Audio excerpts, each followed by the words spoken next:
জগন্নাথের থিমে চন্দননগরের আলো সেজেছে দীঘার জগন্নাথ মন্দির চত্বর। ভিড় বাড়ছে দীঘায়। আগামী 30শে এপ্রিল দীঘার জগন্নাথ মন্দিরের উদ্বোধন। তার আগে জগন্নাথ দেবের থিমে চন্দননগরের আলোকশিল্পী সাজিয়ে তুলেছে দীঘার সমুদ্র সৈকত থেকে মন্দির চত্বর। অক্ষয় তৃতীয়ার দিন মুখ্যমন্ত্রী মমতা বন্দ্যোপাধ্যায় উদ্বোধন করবেন দীঘার নবনির্মিত জগন্নাথ মন্দির। সেই উদ্বোধনকে কেন্দ্র করে চন্দননগরের আলোকসজ্জায় সেজে উঠেছে মন্দির চত্বর থেকে দীঘার রাস্তার সমুদ্র সৈকত। এই কাজের বরাত পেয়েছে চন্দননগরের আলোকশিল্পী জয়ন্ত দাস। বিগত এক মাস ধরে জগন্নাথ মন্দিরের আলোর কাজ করেছেন শিল্পী। সমস্ত আলোর কাঠামো তৈরি হওয়ার পর গত 18 এপ্রিল থেকে আলো পাঠাতে শুরু করেন তিনি। সোমবার সকালে চন্দননগর থেকে আলো যায় দীঘার উদ্দেশ্যে। পূর্ব মেদিনীপুরের দীঘার কয়েক কিলোমিটার রাস্তা জুড়ে লাগানো হচ্ছে চন্দননগরের আলো। নিউ দীঘা থেকে ওল্ড দীঘা পর্যন্ত সুউচ্চ আলোর গেট ও কাঠামো তৈরি করা হয়েছে। জগন্নাথ, বলরাম ও সুভদ্রার আদলে আলোর নকশা তুলে ধরা হয়েছে দীঘার রাস্তায়। কোনোটা লোহার স্ট্রাকচারে এলইডি স্ট্রিপ, কোথাও গ্লো সাইন দিয়ে বিভিন্ন রকম আলোর থিমে রয়েছে জগন্নাথ দেব। আলোর মাধ্যমে তার পাশে অস্ত্র, ফুল, শঙ্খের ছবি ফুটিয়ে তোলা হয়েছে।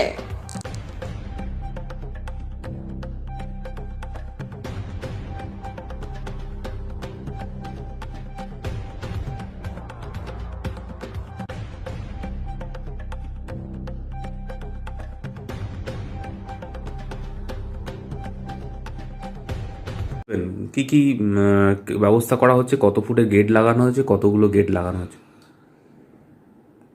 দীঘা গেট থেকে শুরু করে জগন্নাথ মন্দির ক্রস করে জাহাজবাড়ি পর্যন্ত আমাদের রাস্তা আলোকসজ্জা দিয়ে সজ্জিত করা হচ্ছে।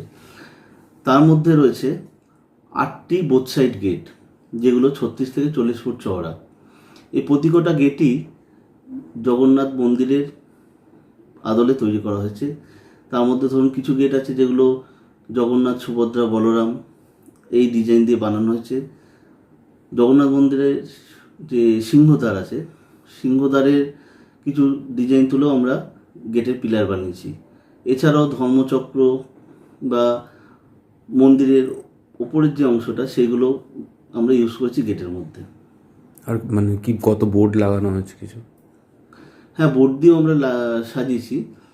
মোটামুটি ধরুন 150 থেকে 160টা বোর্ড দিয়ে আমরা এই রাস্তাটা সাজিয়েছি। এছাড়াও ধরুন সমুদ্র সৈকত যেটা রয়েছে, সেই সমুদ্র সৈকতে ইলেকট্রিক পোলে এই বোর্ডগুলো আমরা লাগিয়েছি, যার মধ্যে ডিজাইন রয়েছে আপনার তিলক, চক্র, ধর্মচক্র, গধা, এইসব ডিজাইন দিয়ে আমরা সমুদ্র সৈকতটাও সাজিয়েছি। আর কি কি সিলিং টিং আছে? রাস্তার মধ্যে ধরুন আমরা প্রায় 1 কিলোমিটার এলইডি রাইস দিয়ে সিলিং তৈরি করেছি। এর সাথেও সিলিংয়ের সাথে আরও কিছু ঝুলছে, যেগুলো আমরা ইউজ করেছি গ্লোসাইন ইউজ করে জগন্নাথ দেবের ছবি, আপনার বলরাম, সুভদ্রা এবং গধা, চক্র, তিলক এসব দিয়ে সিলিংটাও সাজিয়েছি রাস্তার। কতদিন থাকবে এই আলো? এই আলো থাকছে আপনার 28, 29, 1 তারিখ পর্যন্ত অবশ্যই থাকছে। কি কি মানে কত শ্রমিক কাজ করছে এখানে? প্রায় ধরুন 200 থেকে 250 শ্রমিক কাজ করছে। আর কি কি কোথেকে আনা হচ্ছে? তাদের কোথায়? চন্দননগর? দেখুন, আমাদের চন্দননগরের লোকেরা তো কাজ করেই। এছাড়াও বিভিন্ন গ্রাম থেকে, আশেপাশের গ্রাম থেকে যারা কাজ করতে আসে, তারাও ওখানে কাজ করতে গেছে। চন্দননগরের এই যে আলো, সেইগুলোর ডিজাইন কি আপনারা এখান থেকেই করেছেন না?